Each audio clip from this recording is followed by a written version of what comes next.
تقوی الہی کی وصیت۔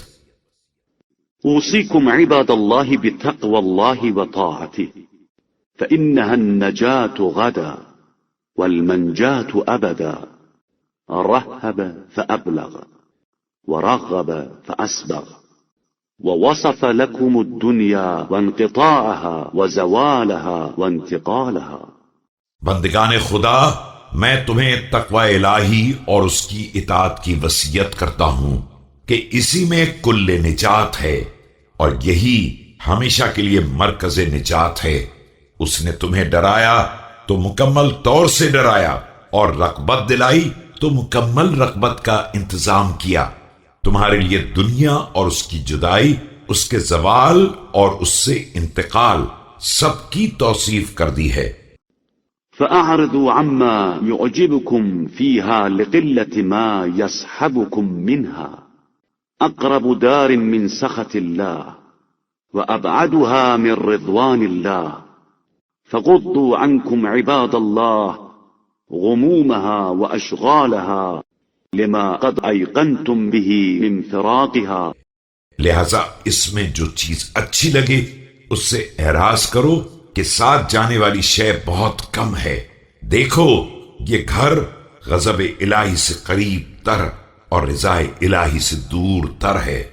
بندگان خدا، ہم و غم اور اس کے اشغال سے چشم پوشی کر لو کہ تمہیں معلوم ہے کہ اس سے بہرحال جدا ہونا ہے۔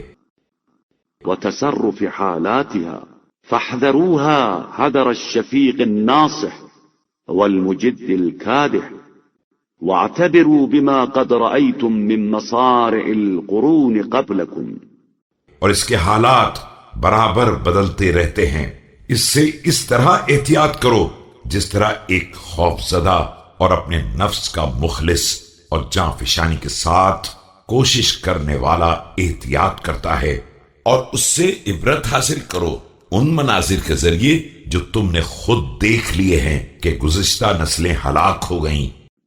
قد تزايلت أوصالهم وزالت أبصارهم وأسماعهم وذهب شرفهم وعزهم وانقطع سرورهم ونعيمهم، فبدلوا بقرب الأولاد فقدها وبصحبة الأزواج مفارقتها۔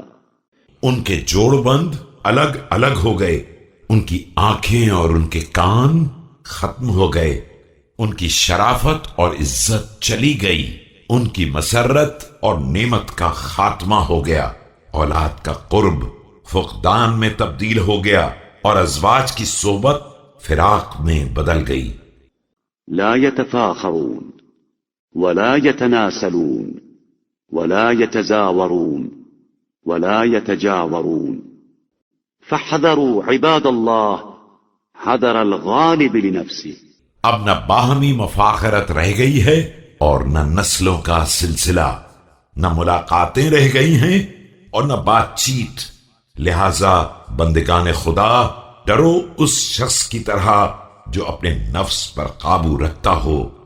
المانع لشهوته الناظر بعقله، فإن الأمر واضح والعلم قائم والطريق جدد والسبيل قصد۔